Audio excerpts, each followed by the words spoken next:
When people used to get preferential treatment, equal treatment seems like discrimination. The great Thomas Sowell. Truer words have never been spoken. Our entire social system, society, morals, and even large parts of our economy are being dictated by a very small but very loud group of morally corrupt, whiny babies. But they're being backed by some very rich and powerful people. And society is being conditioned for some reason to accept that somehow these people's level of outrage is somehow their level of justification to destroy our country. But it's not just the purple dyed hair people eaters and rainbow troops marching in the streets or the drag queens twerking in front of your kids. It's the institutions hiding behind closed boardroom doors with trillions of dollars of your money that you should really be worried about. Most recently manifested in this week's board fight at Disney, attempting to oust CEO Bob Iger by Nelson Peltz. You might have heard of him. His firm owns over $2.5 billion worth of failing Disney shares. He's had enough of all this. Our leadership over there has been so welcoming to my not at all secret gay agenda. I don't have to be afraid to let's have these two characters kiss. Let's in the background. I was just wherever I could, just basically adding queerness to if you see anything queer in the show. Yeah, he had enough of that. Now, for Nelson's firm, Disney is an investment strategy for his clients. It's not a social justice war. He wants to make money. That's his job. We all have seen how woke they've gone recently. I mean, you just saw it right there. Where seemingly every movie has some sort of underlying insertion of gay or trans or DEI component. Americans are speaking with their wallets by the billions of dollars. Disney's stock is off from its 2021 highs by nearly 40%, having lost over $100 billion in market value. They lost millions of Disney subscriptions, millions at the box office for their incessant bang-you-in-the-face wokeisms. Like making the movie of the Silver Surfer. They're remaking it where they turn the dude into a girl and then they make her gay. And it's like their stocks are tanking and investors are pulling out left and right. This is in an attempt to stop the bleeding. Nelson tried to oust the Disney CEO, Bob Iger, but he was thwarted.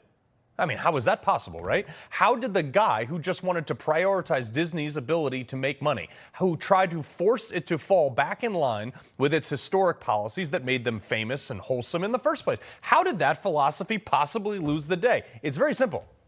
A ton of money. Your money, actually. And it's being leveraged to support a lot of people and decisions that you might not agree with.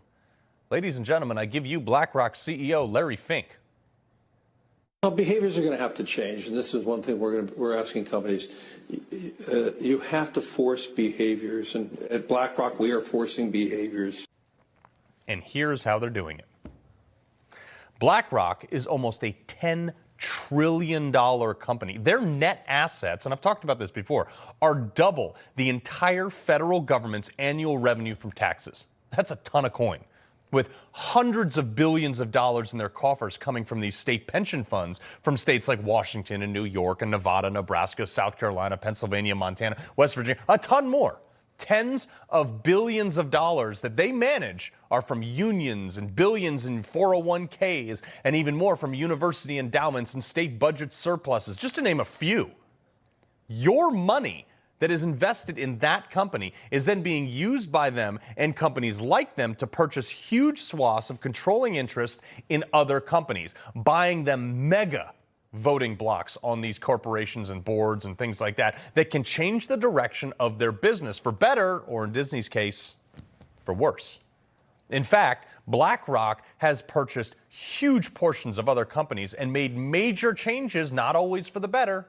Disney's just one example. And even though BlackRock had recently acquired almost 1/6 of Fox News, where their concerns were, talking about how they were featured on Fox News about all these concerns, how they use public pensions and money to impose ESG, environmental, social, and governance, and climate change initiatives, and DEI, and other progressive causes that don't make money. They know it's not making money. And in the immediate aftermath of that broadcast, 19 states expressed their concerns for their pensions and other public resources being invested in these same ESG policies. And subsequent to that, many began pulling billions from the asset manager. Shortly after, significant programming changes were made. Coincidence? Maybe. What's even crazier is that, at least in the case of Disney and many other ESG investments that BlackRock and these other huge money managers make, if they lose money on those investments after implementing bad policy, BlackRock, Vanguard, State Street, they all do this.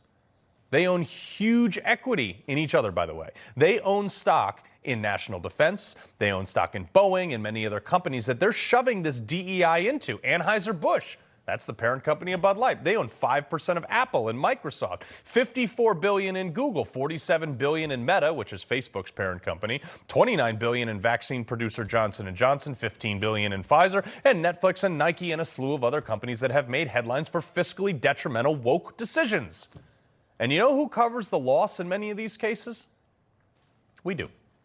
Our tax dollars probably backfill any losses because guess what? Those are pensions. Those pensions are guaranteed to the recipients, so they have no choice. Places like BlackRock hold almost no liability for that. Sure, they could pull them. So why would they not yield the money to progress their agenda, which is very often supportive of the left? Fact. It seems to be a revolving door between the Obama and now Biden administration and BlackRock. So what can you do about it? How do you take on a $10 trillion company? Remember how I always say, all politics are local. They are. You can call your state reps. You can get your state senators involved and your governors. Get on the horn with the people who make the decisions on how your money is invested. Tell them you want guardrails on your money, that you don't want your money invested in things you disagree with. If enough of you call, they'll listen. And these companies like BlackRock, who got this big from making smart investments, from making smart investment decisions for its shareholders, they'll eventually get back to that instead of their agenda.